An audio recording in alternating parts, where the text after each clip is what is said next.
I wish I could give you the classic "this happened to a friend of mine." I honestly truly do. Then I can make it a lot less gruesome in my head than it really was. Then I could doubt it like the rest of you, because even though this happened to me, even though there were witnesses, sometimes I'm not quite sure I believe it myself. It's the wails of my now 4-year-old daughter at night that remind me that it did indeed happen.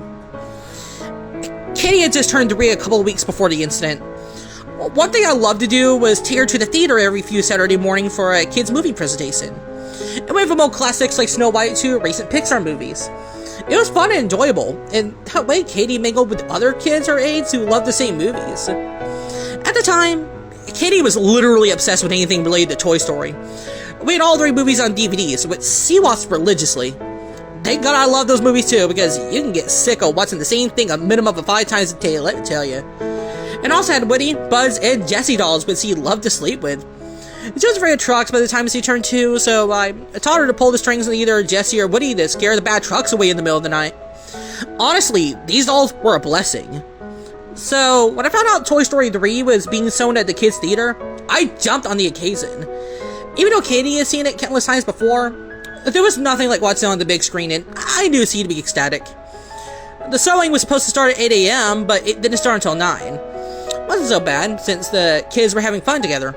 Some parents left, frustrated, but I stuck around, as did about half a dozen other mothers and one father with their kids. The theater employee apologized and offered us free candy. Oh good, who refuses free candy? I'll go into the cliche of stories like this and say that the movie started normally because, well, it did. The intro was the part Katie liked the most, where Woody and Jessie chase the train and Buzz saves Woody at the last minute. Actually, nothing off happened for most of the showing. Once in a while it would glitch, where the image would freeze for a second and then fast forward to Cat's back with the sound. Well, I noticed that the kids didn't care as long as they got to see their heroes in jumbo size. Nearing the end is when things got strange. It didn't seem off at first, but I was to find out, as every other family in the theater would. There's a point in the movie where Woody and the toys end up at the dump after Lotso manages to drag Woody into a dumpster and the garbage truck picks them up. The little Pizza Planet aliens get taken away by one of the trucks in the dump, and then Woody and his friends are carried onto a conveyor belt. The moment they hit the belt, the screen flickered, and the sound jammed on a constant loop with the toys screaming when they fell. And then we got a look at the well-known blue screen of death, with that awful screaming sound going on and on like a broken record. I always found the loopy, jumpy sound that comes with a blue screen of death disturbing. Hell, I always thought a scratchy record or a CD teeth chattering eerie. Maybe it's because I used to have a computer that crashed on me every half hour and killed my files.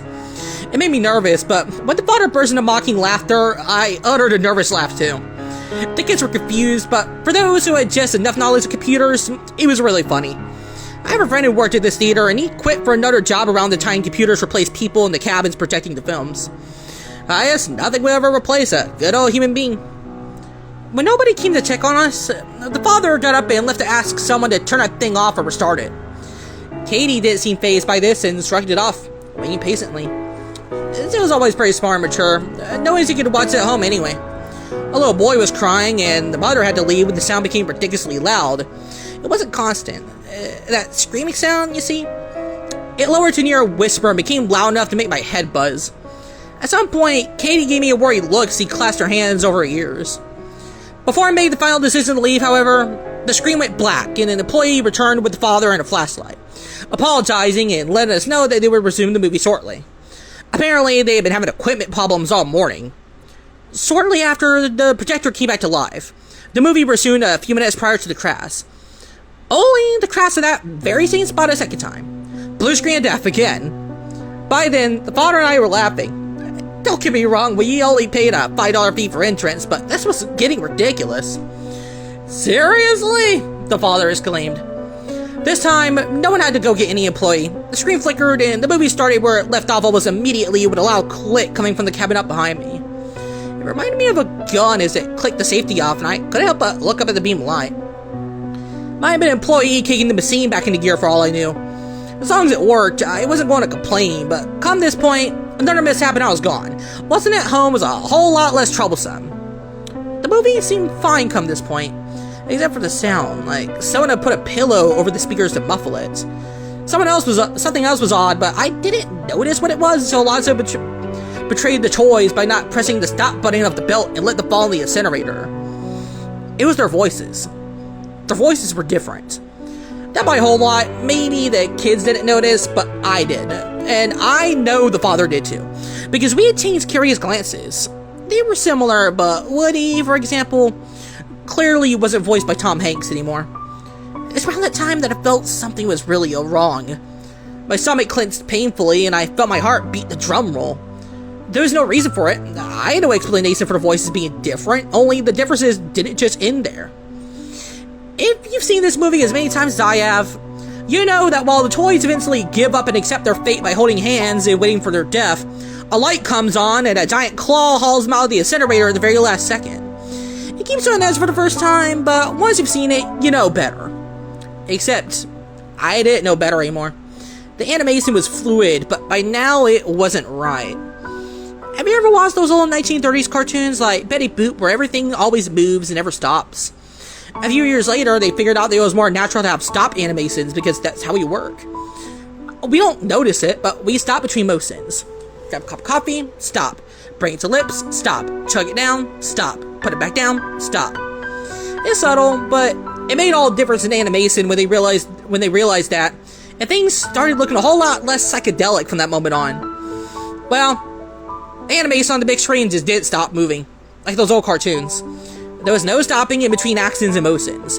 Like they sort of danced around everything in some way or another.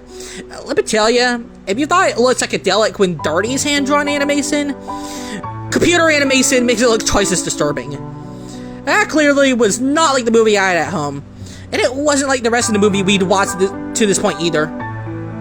I noted the father looking at me again, and I shrugged. I didn't have any more of an explanation than he did. I suppose I remained seated out of gross curiosity. As the saying goes, it's like watching a train wreck, and no matter how horrible it is, you just can't look away. There was none of the dramatic music I was used to hearing. In fact, there was no music at all. Maybe it just wasn't necessary. MRG was enough. Already, I felt a lump in my throat just watching the animation. I couldn't move, kneel to my seat. The claw saving the toys never came down. There was no heavenly light before our last-minute rescue. In fact, there was no rescue. The toys screamed and screamed and screamed. An ear-shattering screech that would ring in my head for days to come. It would wake me in the middle of the night. The toys held hands which shrank as their plastic melted into a thick flesh-colored goo. I remember Woody's face the most, because this is what the screen mainly focused on as they advanced toward the fiery pit in the middle. Black bubbles popped first in his cheeks, and his gaping mouth opened wider than was humanly possible, his lips stretching to wretched lengths until his whole jaw melted off at the hinges, leaving long, thick, liquid streaks of burning plastic behind. I was reminded the way tea strings, when warm and melted, which forced a completely insane bout of laughter out of me. Cheese and plastic? What the fuck was I even looking at? The bouncing, screeching escalated and escalated with speakers all around us. It came from everywhere at once. My stomach cramped as despair ripped through me, and I thought I would collapse right there. I couldn't move, glued to my seat. Woody's eyes rolled down his cheeks like they weren't painted on, but were real globes of gelatinous substance which burst like egg yolks, leaving gaping holes in place.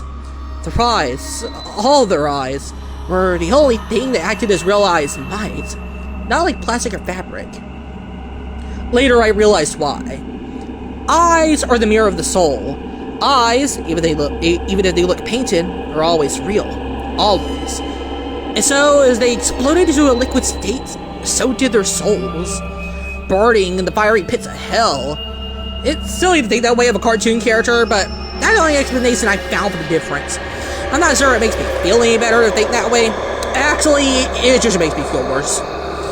Woody's hat had melted over his head and shaped it unnaturally, and with it, the fabric of his clothes caught fire in one burst. It cackled like some demonic laughter, burst into sparks, convulsing back, except he didn't go far because his hands were fused with Slinky and Buzz's hands. The screaming was like the sound of pure hell, like something from a demon. The voices, the wrong, it sounded human until now. I felt a sharp cramp in my hands because I had been holding on to the arms of my seat as though they were my lifeline. In some way they were. The action kept me grounded because a part of me feared I'd end up in that pit, and melt off as well if I didn't keep some of myself in this reality. Most of the footage focused on Woody, but you got a glimpse of the others too. Toys like Buzz and Rex, toys that were made exclusively of plastic, melted quickly into this disturbingly colorful goo. There was no blood, just plastic melting, molding itself off and bursting into flames. It was horrible and graphic. Maybe it was because you get to know these characters so well that you feel them alive despite the fact that they are toys. Or cartoons. You don't need blood and organs spilled. You just need to see their suffering. So deep you feel it too. I even felt my skin start to prick and burn in response. I should have gotten out sooner. Take Katie with me to spare her. It was a mistake on my part not to. I'll regret it for the rest of my life. The screeching turned to wails. I was able to come out of my trance long enough to realize that the sound of crying and screaming did not come from the speakers anymore, but people around me. There was nothing but the sound of the crackling fire from the pit all around us now. The toys were dead, but the children and adults alike, myself included, were the ones screaming and weeping. With a sudden burst of strength, I grabbed Katie in my arms and ran out of the theater. I didn't look back, though I could now smell the burning plastic. It wasn't just stuck in my nose, it clung to my clothes and my skin, too. I thought I heard someone behind me. I'm surprised I didn't. I noted the father scurried past me. Then again, he might have been smarter than me and left before I did. He was yelling at the employee who stood giving tickets. That poor kid didn't seem to get what he was saying. He seemed overwhelmed by the screaming and crying. Soon enough, the small crowd of parents who were surrounding him. Things started getting violent and the kid had to escape. Me? I just stood there with Katie screaming in my arms, half hearing her, still in shock. I felt lost. I didn't know what to do or where to go. Should I go home? Join the mob of angry parents and wailing children? Go to the police? What? My feet moved on their own and I let my instincts take over. The door. I was leaving. It was better for Katie anyway, to keep her away from this place. I felt empty and the smell of burnt plastic seemed even stronger as I stepped outside. When a hand gripped my arm, I jumped and yelped. It was a father with his child in his arms, sobbing in his shoulder. It turned out that his name was Jeremy. He changed phone numbers after he told me he would see to it to get an explanation for what happened. The rest of the day did not go well. I took 2 baths with Katie, but the death stints wouldn't leave. Eventually, she stopped crying and fell asleep out of pure exhaustion. As for me, even though I was completely off, even though I felt like I could fall asleep too, I couldn't. Every time I closed my eyes, I saw the lifelike eyes of Woody slip down his cheeks and burst, or his jaw hanging loose until it crashed on his lap. Just before my husband came home from work, I got a call from Jeremy. I remember slumping on my chair as he spoke, and I knew it said a hot tear streamed down my cheeks. My head hurt, my eyes burned. I thought they might they might pop right out too. Jeremy said that the theater's management took the remaining few parents to see to the computer that handled the projection of the movie. Sure enough, they found a virus stored in there, which streamed a homemade version of the movie. But the streaming led to nowhere. Jeremy's job was to handle computers, so he was able to look through it for those who couldn't. He tried tracing back where the streaming had come from and the virus, but there was no lead to follow. Either the prankster was an employee and had set up the virus from the computer itself, had covered his tracks very well, or something was very, very wrong with his picture. I preferred a rational explanation to something of outer nature, so I opted to believe it was an employee who had access to the computer. Either way, other than the corrupted files the virus left behind, there was no evidence of the disturbing footage we watched. It was gone. And that was a little more than a year ago. Anything related to Toy Story has left my house.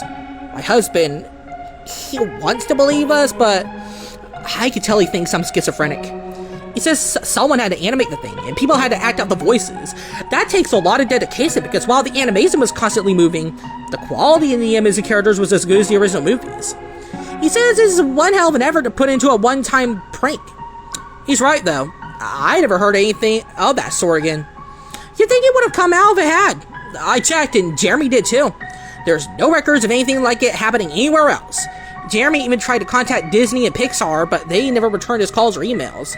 As expected. Theater's closed now. I think someone sued them over what happened, but all the news mentioned was bankruptcy. To this day, I still get a whiff of burning plastic once in a while when Kitty screams at night, suffering from those horrible nightmares.